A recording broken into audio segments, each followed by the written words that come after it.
directeur de l'association Rencontre Audiovisuelle, dont l'objectif est la diffusion et l'éducation à l'image dans la région Nord-Pas-de-Calais.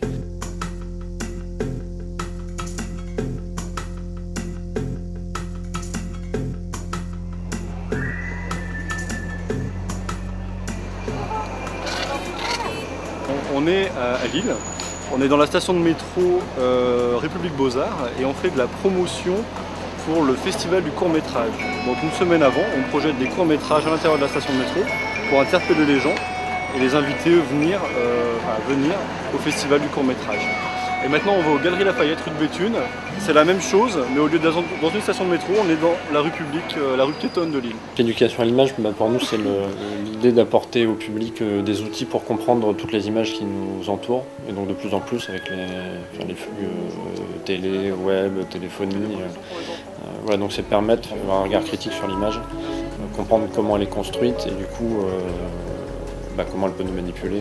En termes de public, sur nos événements, la fête de l'animation, c'est 15 et 20 000 entrées, le festival c'est 10 000 entrées, et après on touche entre 5 et 10 000 personnes en région avec toutes nos actions, donc ils vont aussi bien de la diffusion des ateliers.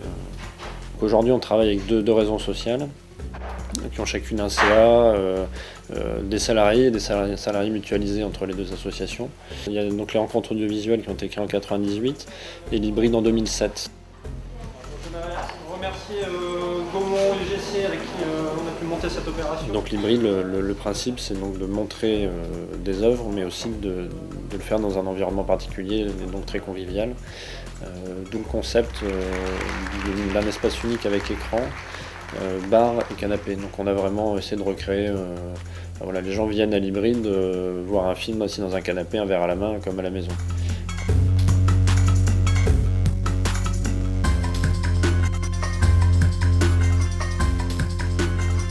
Tout le public de l'hybride est adhérent au lieu.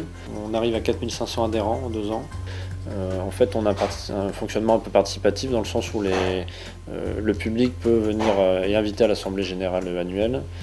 Et s'il le souhaite, il peut se présenter au CA. Moi j'ai connu cet asso au tout début, sur vraiment les débuts, c'est-à-dire à l'époque où c'était une petite asso qui organisait un festival dans l'année et point barre. On évolue dans les modes de diffusion, on diffuse dans les métros, on va aller chercher les gens dans des lieux où ils n'ont pas forcément l'habitude de voir ce contenu-là, donc après c'est aussi s'adapter à la demande. Et après c'est pas le statut associatif qui donne des possibilités, c'est le projet, c'est en tant que notre action sociale, culturelle. Du coup c'est vrai qu'on adapte régulièrement le discours en mettant tel ou tel aspect de notre travail en avant pour tel ou tel financeur. Nous, notre objectif général, ça reste de montrer des œuvres et de les faire rencontrer des publics, mais on va croiser d'autres choses. On est aussi bien soutenu du côté culturel, qui est la porte la plus logique, mais on a aussi des soutiens économiques. Après, dans le fonctionnement, on se rend compte de plus en plus qu'on arrive dans un fonctionnement d'entreprise, qu'il y a il y a un certain nombre de salariés, il y en a des contraintes pour pouvoir bien travailler ensemble. Du coup, effectivement, qui dit développement d'activité va forcément vouloir dire à un moment ou à un autre que tu vas créer un poste, chercher de nouveaux profils pour étoffer ton équipe. Que plus la structure rajoute des choses, plus il faut qu'on les fasse ces choses, de toute façon. Même si on n'avait pas la compétence au départ, on l'apprend. J'ai encore eu un échange avec